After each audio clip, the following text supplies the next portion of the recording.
Education meeting for this evening. If you would all rise and join me in a salute to the flag. To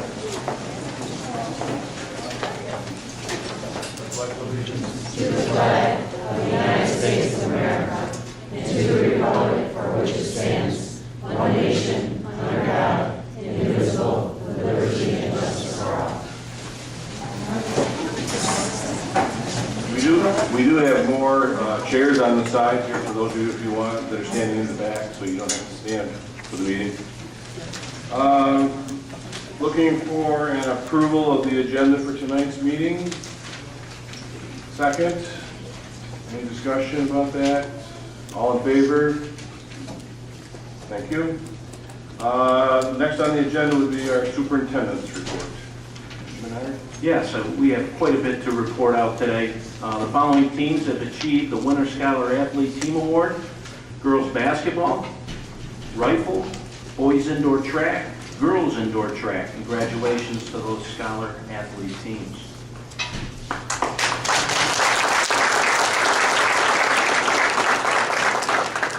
The Operation Space Station was a success. The middle school students were able to communicate with astronauts on the International Space Station. Drama Club production After Hours will be Tuesday, March 18th, 7 p.m. in the Central Square Middle School cafetorium right here. The Lock-In is sponsored by Student Leadership. Will be Friday, March 21st, 5 to 8, here again at the middle school. A.A. Cole Elementary School raised over $500 for the American Heart Association in the Jump Rope for Heart program. Brewerton Elementary raised $6,693 for the Heart Jump. A.A. Cole Elementary PTO is donating 42 iPad minis to A.A. Cole. The value of this donation exceeds $18,000 and is the largest donation of technology to the district by a PTO to this date. Congratulations.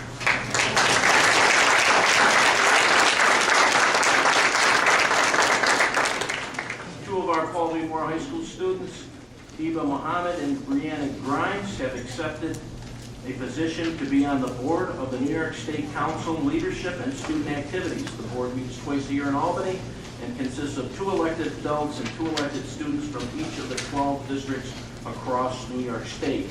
This is a wonderful opportunity for these 2 students.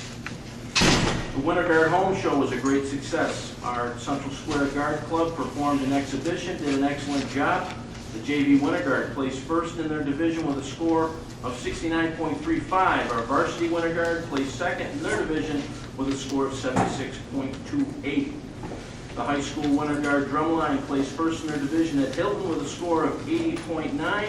The Winter Guard Drumline Home Show will be this Saturday beginning at 1 p.m. in the high school gymnasium. This past weekend, Ron Herney, music teacher at Brewerton and Cleveland, performed with the 2014 National Sacred Honor Choir at Carnegie Hall in New York City. Cleveland and Brewerton Elementary hosted players from the Syracuse Crunch last Thursday. The professional athletes did an anti-bullying presentation for the student body. I'd like to remind everyone that the community forum hosted by the New York School Boards Association is Wednesday, this coming Wednesday the 12th, 6:30 to 8:30 in the West Genesee High School auditorium. The district level of the Battle of the Books competition will be held Wednesday, March 12th at Millard Hawk Elementary School at 6 p.m. This year's winners will advance to the county competition on Thursday, March 20th at Mexico High School. We also received information on the BOCES Skill Regional Competition. Aaron Davis took first place in the crime scene investigation. Gabrielle Fortino, third place in Quiz Bowl. Kenny Lambert, third place in Carpenter Assistant. Marissa Lambergola, first place in Medical Math. Caitlin Miller, second place Nurse Assisting. Cullen Morley, second place Precision Heavy Equipment. Stephanie Seeley, third place Quiz Bowl. And Stephen Solcipher, first place Criminal Scene Investigation. Congratulations. Thank you.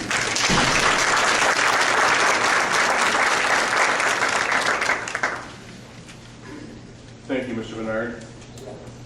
I believe we have no blue cards tonight, so we'll open this up for a board forum now. If there's anybody that has anything they'd like to bring up at this time.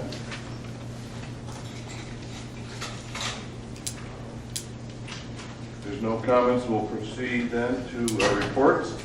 And at this time, I'll introduce Tim McCarthy, who is the adopted school board member for Central Square Middle School, and he will take care of the introductions of our presenters this evening. The three principals, Connie Galvan, Matt Penrod, and Paul Shannon.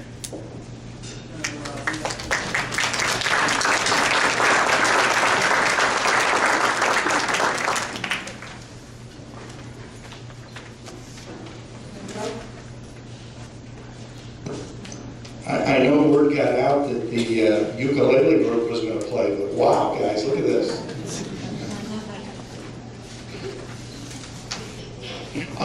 Before we get moving here, I know we have some teachers, some fabulous teachers from our building and other staff.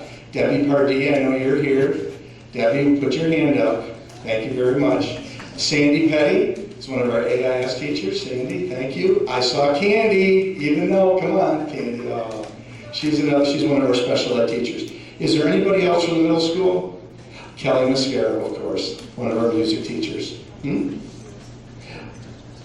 Erin O'Mara, hello, walking around. And Stacy Gerard, our fantastic PTO president, who is so glad that I acknowledged her. Thank you very much for being here today. Good evening. The focus of our brief presentation tonight will be Central Square Middle School and some of the shifts that we're seeing in the classroom as we engage the Common Core. What's the gist of the shift? With the implementation of the Common Core standards come shifts in thinking and instructional implementation. These shifts support learners in developing skills and strategies to become innovative learners and users of information and technology. We strive to develop the problem solvers who can support themselves and others in a global and ever-evolving economy. How do we do this? What do we focus on? Well, let's take a look.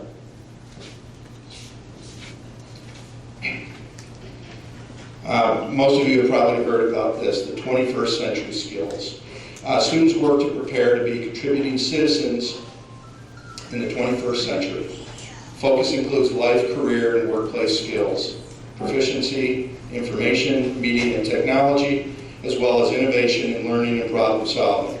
These are embedded in the daily activities and learning targets within each content area.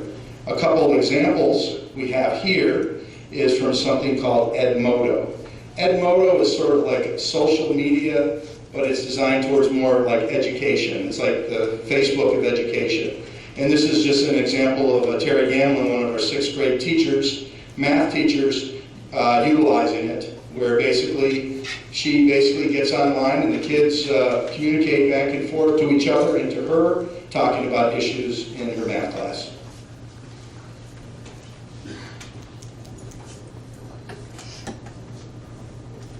Collaboration. The teacher provides regular opportunities for students to collaborate with others from diverse groups with opposing or different viewpoints from their own. One of the things the teacher does to make this work more effectively is to transparently, that means right out in the open model, what are some effective interpersonal skills? How do you ask questions of other people? How do you agree and disagree with others when you're collaborating with them? And one of the roles of the students is to ensure that everybody in the group is heard and the ideas are heard within the discussion. This clip is from an ELA, 7th grade ELA classroom. And you won't be able to necessarily hear the words, but watch how the kids interact.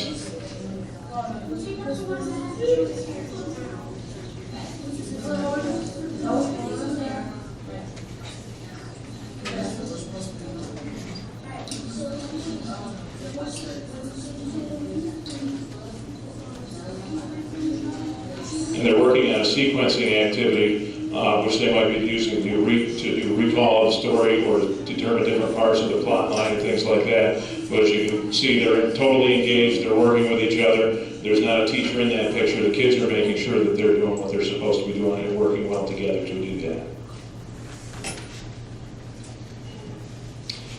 All right, problem solving. and that's not new. Problem solving's been around for a while. But learners are charged with working through the process and details of a problem to reach a resolution. This can be done individually or in collaborative groups. And this is just a picture. It's a 6th grade science class. And for those of you, what I thought of was like liar's poker. Basically, the one student in the background has a picture relating to science, and the student in the foreground is attempting to basically give clues, and the student with the picture on his head does not know what it is. And you can imagine it's quite a bit of thought process trying to determine what that is and how it's related to science.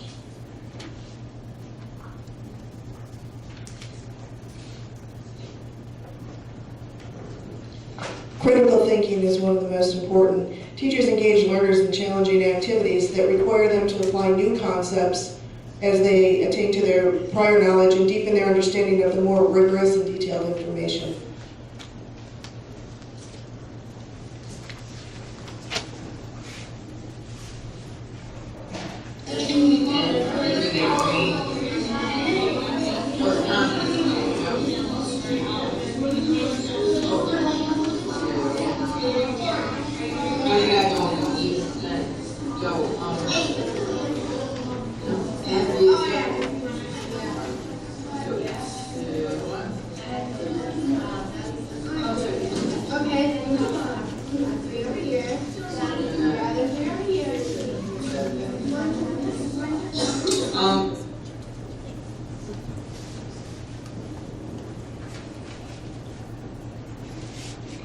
So we're hoping our brief presentation here, along with some visual videos and some pictures, gives you an idea of some of the things that are happening at the middle school as we shift towards the Common Core standards, continue that shift. And the Common Core standards are really set up to provide a consistent, clear understanding of what students are expected to learn, so teachers and parents are going to be able to do what they can to help them. The standards are designed to be robust and relevant to the real world, and I think you saw some of that reflected in the pictures. Very few people work together, work in isolation nowadays. It's a lot of groups, a lot of teams working together. And the Common Core standards are supposed to reflect the knowledge and skills that our students, young people need for success in college and their careers. And with them, we hope that our students are fully prepared for the future, and our community and communities will be best positioned to compete successfully at the local and global economy. And that is going to end our presentation. We're going to ask Mr. McCarthy to come on up for a second. And one of the things that we do or have done recently is outside the classroom. We're really involved problem solving and real world application and working with other students is what we recently accomplished with the conversations some students were able to have with the International Space Station. So Mr. McCarthy has a proclamation to read from Senator Betty Ritchie.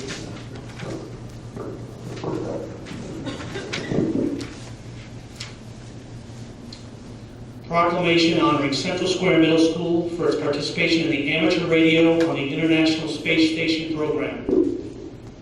Whereas on March 3rd, 2014, students at Central Square Middle School were given the opportunity to speak directly with astronauts aboard the International Space Station via the school's amateur radio station. And whereas participation is a significant honor for Central Square Middle School, as the school is one of 11 in the nation taking part in the program. And whereas, under the leadership of educator Mr. Jim Cool, students work to fine-tune the station in an effort to take full advantage of this unique opportunity and also brainstorm questions to ask the astronauts who travel on the International Space Station at a speed of, this blew me away, 17,500 miles per hour.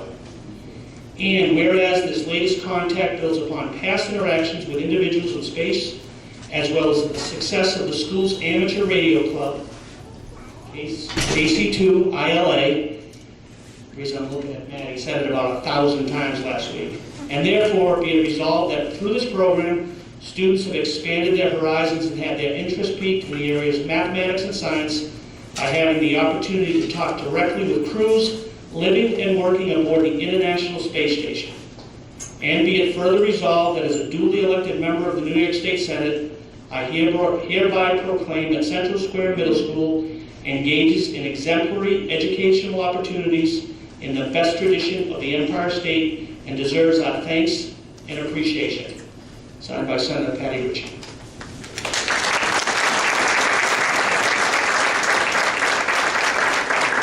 On a side note, I would also like to thank Jim Cool did an awesome job with it, Audrey Sauer, and Jack and his team. I don't know what that took to get that done, but it was a pretty impressive day, so thank you.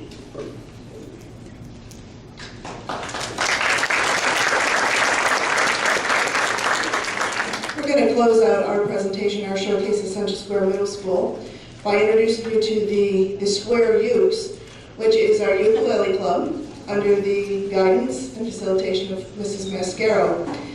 This group is going to perform for you a song that they put together as part of a competition in the New York State Lottery Contest. I don't know if you've seen the commercial where the little kids start singing, "Thank you for being a friend." Well, Kelly's put together this group, and we could win anywhere from $2,500 to $25,000. $10,000? But they're going to double it for us because we're just that good.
I just want to say a brief word, recognize the kids again for their great efforts, and Mrs. Mascaro. The whole group started because kids were interested.